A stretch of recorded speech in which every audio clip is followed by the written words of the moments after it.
My name is Michele Hardy. I'm an artist and faculty at the Alberta College of Art and Design, where I teach critical theory, including craft theory. I am here with artist Laura Vickerson at the Nickle Galleries of the University of Calgary.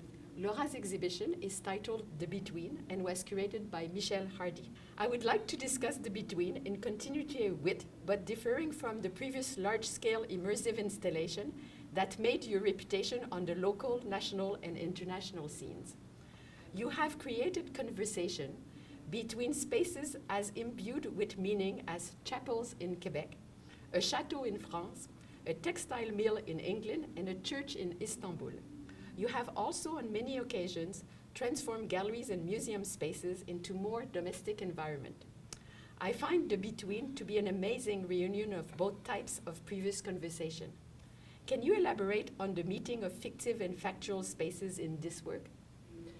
Initially, the main concern was that I wanted to create an immersive environment where you come in and you kind of forget what you were doing just before you came in. You forget about your everyday life.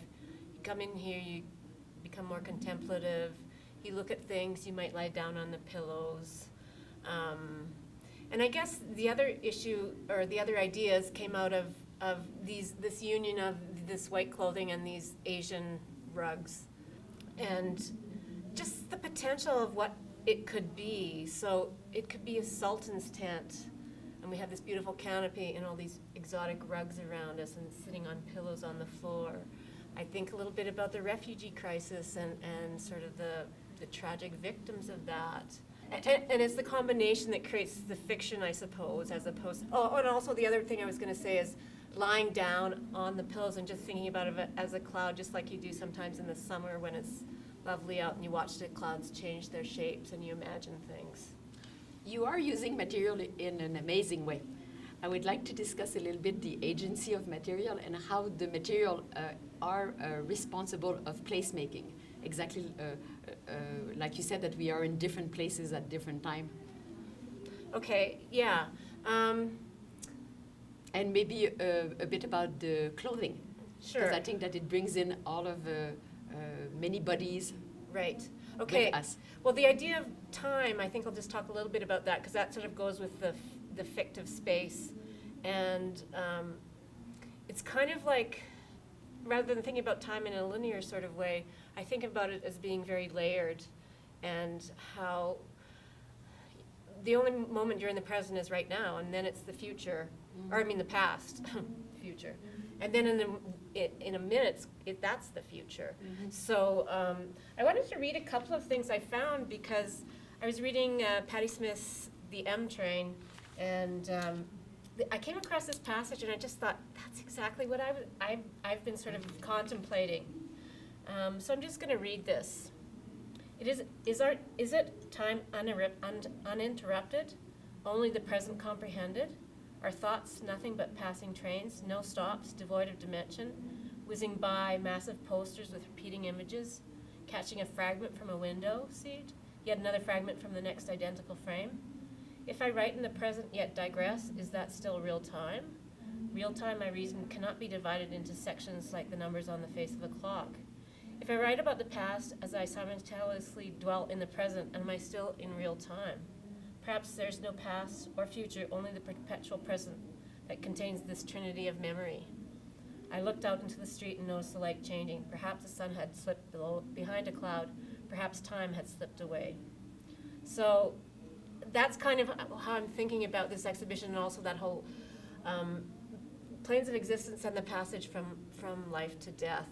And I suppose in terms of the materials I've used, one thing I'd like to say is what's so exciting about this show for me is the collaboration with a collection, a historical collection of rugs. And when I was first invited to do this show, I did have an idea of this piece, which, that I wanted to make and how I wanted to install it. And then Michele said to me, would you like to use anything from the collection? And I thought, that's an interesting question. I said, oh yes, I'd like to use all the Asian rugs. And then I said I would like to cover the walls with, just because visually I thought they were such a heavy, dense I mean, there's so many interactions between the carpets and the white clothing, I think. Like Mireille, you were saying, they're equally kind of... Equal partner. I read them as equal partner, and I find that amazing, probably because of the scale. Maybe. To see, because some are valuable carpet and rugs from Asia and discarded clothing Yeah. sewn together, but it's a conversation that is absolutely unique. Yeah, and that was my idea. I said to Michele, I said, you know I want to overlap the carpets and I want to use a lot of them. They need to go up quite high. And she sort of said, why do they need to be all those things? Because she was a bit concerned about them, you know, and I said, I'm not being disrespectful. I just need to use them in this way to, and I said, just like the clothing, well, there's individual clothing, but many make a whole as well. That's the kind of quality I wanted with the rugs as well. So they had to overlap. And they had to go up so high to create this immersive environment. And well, in terms of my materials here, yeah, there's lots of differences. Like these carpets are they're worth a lot of money, they're artifacts, but they were once living objects, just as the clothes were. And I'm interested in that idea and interested in sort of narrative around, well, what did these people do, you know? Or the fact that these carpets take a long time to make and they're made by, you know, usually one person, maybe more. And that contrast to these clothing that are mass-produced and I mean, I was selective and I think I picked nice things. But I also, the clothing obviously is the closest thing to embody a body. Yes. So, and that's definitely something I wanted to speak about. And I thought about, and I realized that I wanted to hang the piece like this so that gravity affects it. And so some of the garments billow out as if there's an implied body. And then there's a lot of arms hanging down. And it was interesting because I've been talking to lots of people about it. And people said, yeah, it's really interesting. I don't know if those arms are trying to grab me and so they can stay here, or they're just kind of being lifted away. But one interpretation or the other, I really like the fact that they seem to want to talk to me or to us Yes. or to whoever Yes. is in the room Yes. by trying to reach to us. You Yeah. know? So just the reaching, whatever way we interpret it, Absolutely. seemed to be quite successful. Yeah. Time is also about labor. And Mhm. your work has been produced not unlike the collaboration in the carpet or the making of carpets, always with other artists, most of the time women. Yeah. Could you say something a bit about the importance of collaboration? Sure. I mean, often it's out of necessity. Like, Because it takes a long well, time. you know, there's a certain time period between when I was asked to do this show and when I had to have it finished. So there is if I could make it myself, I probably would. But it just seems like they are labor-intensive projects, and they're usually quite large. So inevitably, I usually have to hire some people to help me. And I want to kind of focus on the fact that I do hire them. Mhm. I pay them, and they work along with me. But there is something quite lovely about that. It's usually artists or former students or people like that. And it is such a joy to spend time with these people. And we're doing something that's not that, it's fairly mindless in terms of sewing these clothes together by hand. So we're able to get to know each other. Mhm. But also, some of my collaborators have helped me do problem solving. So when we got the piece here, Jennifer, she was never my student, but she was a former student at ACAD, and she's an artist now. And her mother was visiting her from China. And Monica happened to be a seamstress and a costume designer. And the thing about this big piece is I could never unfold it in my studio, right? So I had to get it here, and then I had to move certain pieces. 'Cause I did do a maquette, and I knew what shape I wanted. But until I got it here and had it laid flat out and was able to, in fact, I couldn't even lay it flat out because it was too wide. But I was trying to sort of get it equally the same shape. And Monica said, well, this is what we should do. She says, let's fold it in half and have a look at it, and we'll see where there's spots missing. So I guess, you know, out of necessity, I do have collaborators. I mean, I suppose I make all the artistic decisions, although at some point I said to Jen, you just go and put some stuff in there. And I, you know, she had worked on it long enough that I could trust her to kind of have a sense of what to do. But it's certainly, and then when we got here, and I had various people coming to help me when they could, and yeah, we have some great pictures of us having a lot of fun. But Diana, who was curating the show next door, came over and said, "You guys are laughing too much. You're having too much fun." So there's something really quite lovely about being able to share a project, and then it becomes an investment for them too. So. I don't know if I always set out intentionally to collaborate, but often it does end up that way. That way, because I really like the fact that it reflects the fact that we think of conversation when we are here. So Right. we imagine that the production of the work was also about conversation. Yeah. And there's more conversation about it too. You have added a soundscape to the installation. Would you like to talk a bit about it? Because I think there's an interesting thing again about location and time. Yeah. Because the soundscape, Takes us in away. my mind, takes us away From here. from here. Yeah. That's an interesting comment, because I had not really thought about that. It came about when I was riding my bike. I live in Inglewood, and I ride my bike through the East Village, and I go over to St. Patrick's Island, and then I go up to Kensington and come back. And, especially on a day like a weekend day, Saturday in the summer, lots of people on the pathways walking or riding their bikes. And I just thought about those kind of conversations and how when I would ride past, it would be, audible, and then it would fade out as I moved on. So I did try it with my bike. It didn't work because my bike was too noisy. So what I ended up doing was putting the recorder on my bike, and then I would go to St. Patrick's Island and just park my bike and just sit there. And voices would come in and out.